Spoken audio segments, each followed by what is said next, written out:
বাহ, কি সুন্দর হয়েছে বন্ধু পুতুলটা। মনটা খুশিতে একেবারে নেচে উঠলো।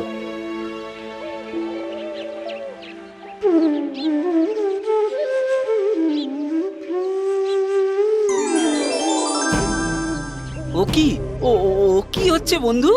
ওই তো, ওই যে তোমার বাঁশিতে পুতুলটা জীবন্ত হয়ে উঠলো। হ্যাঁ, সে কি? এই বাঁশি কি তাহলে জাদুর বাঁশি? জানো বন্ধু, এই বাঁশিটা আমি কালই শিকার করতে গিয়ে কুড়িয়ে পেয়েছি। তাহলে এ কথা কাউকে বলো না, সর্বনাশ হবে। বেশ, তাই হবে বন্ধু। এই বাঁশি আমি সারাক্ষণ সঙ্গে নিয়ে ঘুরবো, যাতে কারোর হাতে এটা না পড়ে। আজ চলি। হ্যাঁ, এসো।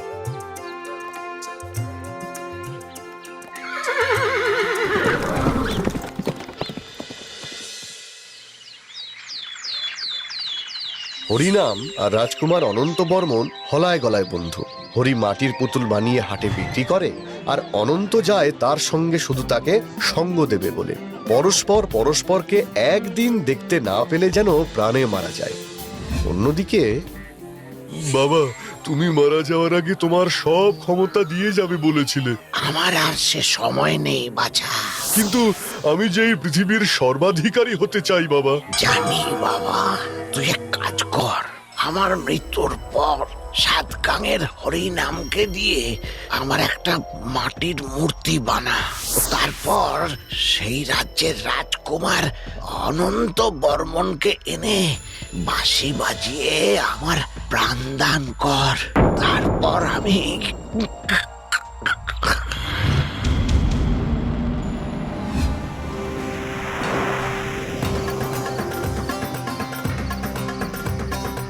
সেই দিন রাতেই রাক্ষস আসে হরিনামের বাড়ি।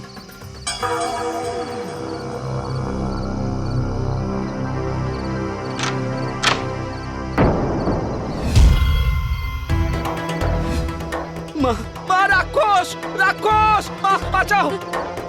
হরিনামকে তুলে নিয়ে যায়। মা, মা, বাঁচাও, বাঁচাও, বাঁচাও। হরি হরি হরি রে!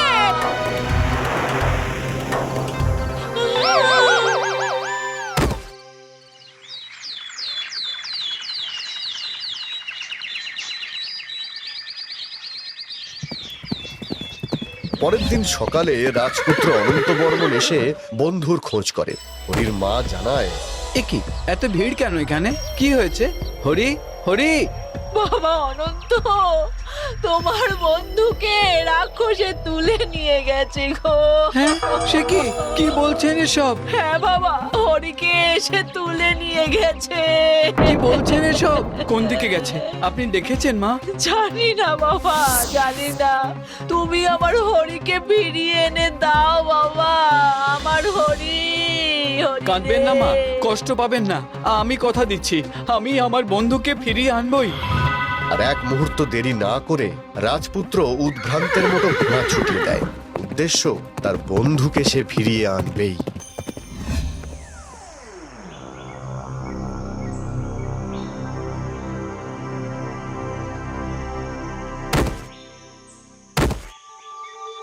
নে, কাজ শুরু কর। না, আমি তোমার বাবার মূর্তি গড়তে পারবো না। কেন? আমি তাকে চোখেই দেখিনি কখনো। ওরে, আমার বাবা একেবারে আমার মতো দেখতে।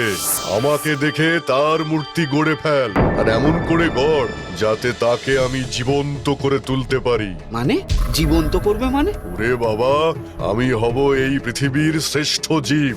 বাবা আমায় ক্ষমতা দেবে, আর আমি সেই ক্ষমতা পেয়ে এই পৃথিবীর সব কিছুকে নিজের হাতের মুঠোয় করে নেব, হ্যাঁ? আর ধ্বংস করব সবকিছু।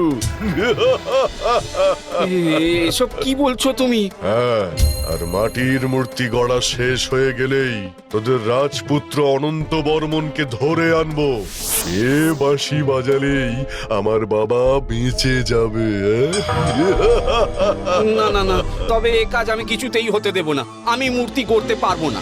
এত সাহস তোর? জানিস আমি তোকে এক কামড়েই খেয়ে ফেলতে পারি। তাহলে তো ল্যাটা চুকেই গেল, মূর্তি গড়বার সুযোগই থাকবে না। খুব বুদ্ধি দেখছি তোর। বেশ, আমি তোকে খাবো না, তবে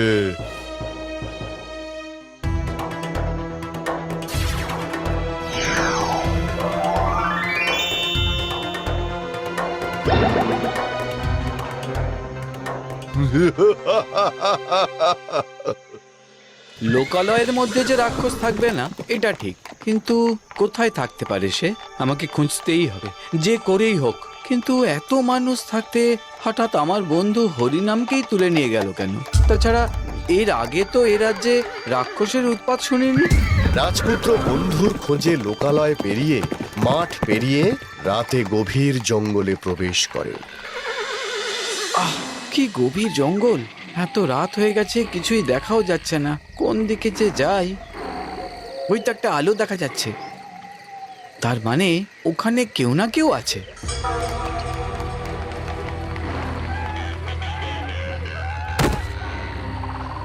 প্রণাম। কি চাই? আগে আমি পথিক, আজকে রাতটার মতো যদি আমাকে আশ্রয় দেন। আশ্রয়?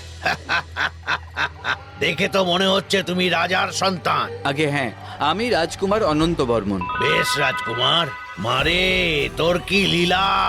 তা থাকো থাকো এখানে, তবে খাবার তো পাবে না।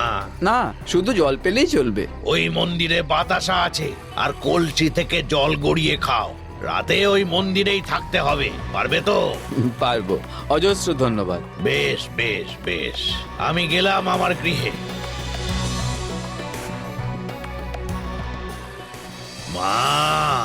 মারে তোর নৈবেদ্য তোর কাছেই রেখে গেলাম, সামলে রাখিস মা।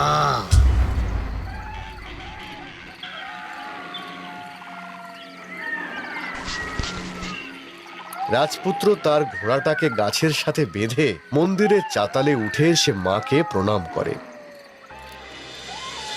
একটা বাতাসা নেয় ও কলসি থেকে জল গড়িয়ে জল খায়। তারপর দেওয়ালের গায়ে হেলান দিয়ে বসে। মুহূর্তেই ক্লান্তিতে সে ঘুমিয়ে পড়ে আর স্বপ্ন দেখে। না না না না না, আমায় খেও না, আমায় খেও না। বন্ধু বন্ধু, আমায় বাঁচাও, বাঁচাও, আমায় বাঁচাও বন্ধু। বন্ধু, তোমাকে আমি উদ্ধার করবই। সত্যি সত্যি রাক্ষস আমার বন্ধুকে মেরে ফেলেনি তো? না না না, এ হতে পারে না। অন্ধকারটুকু কাটলেই আমি বেরিয়ে পড়বো তোমায় খুঁজতে।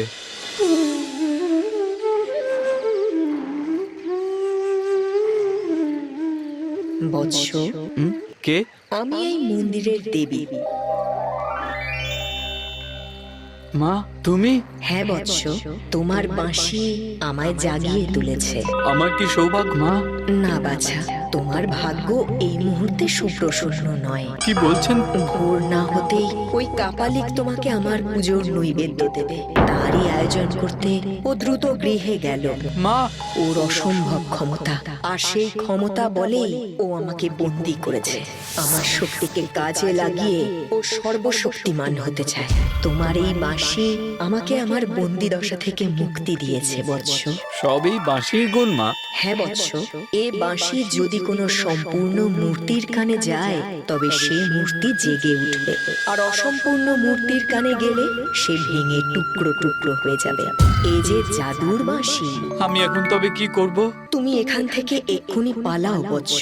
কিন্তু আমি যে আমার বন্ধুকে খুঁজতে বেরিয়েছি, রাক্ষস তাকে তুলে নিয়ে গেছে।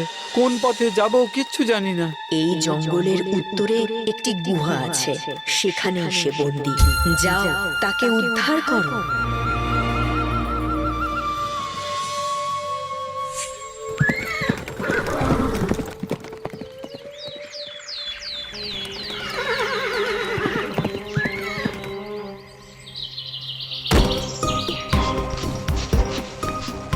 হরি, হরি, বন্ধু আমার, হরি দেখো, দেখো, আমি তোমার বন্ধু রাজকুমার অনন্ত বর্মন এসেছি। শুনছো? আহা হা, ও তাকাবে না, ও মোহে আছে। মূর্তি তৈরি হলেই তো আমি তোকে ধরে আনতাম। কিন্তু তুই নিজেই তো এসে ধরা দিলি। এবার শুধু মূর্তি তৈরির অপেক্ষা। তারপর বাবার মূর্তি আমাকে সর্বশক্তিমান করে দেবে। হায় হায়, সবাই সর্বশক্তিমান হতে চায়, আর ওদিকে কাপালিক, এদিকে রাক্ষস। আমাকে বাঁশি বাজিয়ে এই মূর্তি ভাঙতে হবে।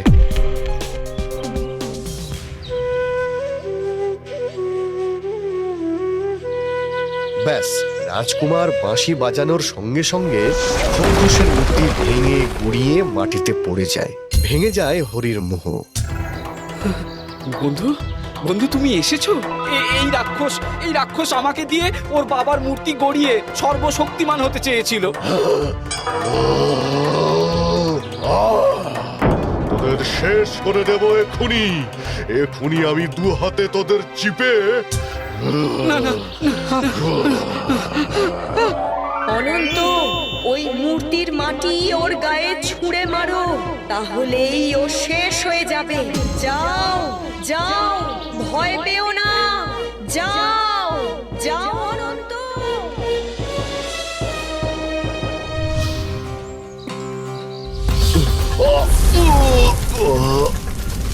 বন্ধু বন্ধু তুমি আজ ছিলে বলে তাই। বন্ধু আমার, চলো চলো এবার ফিরে চলো, মা তোমার জন্য ব্যাকুল হয়ে আছেন।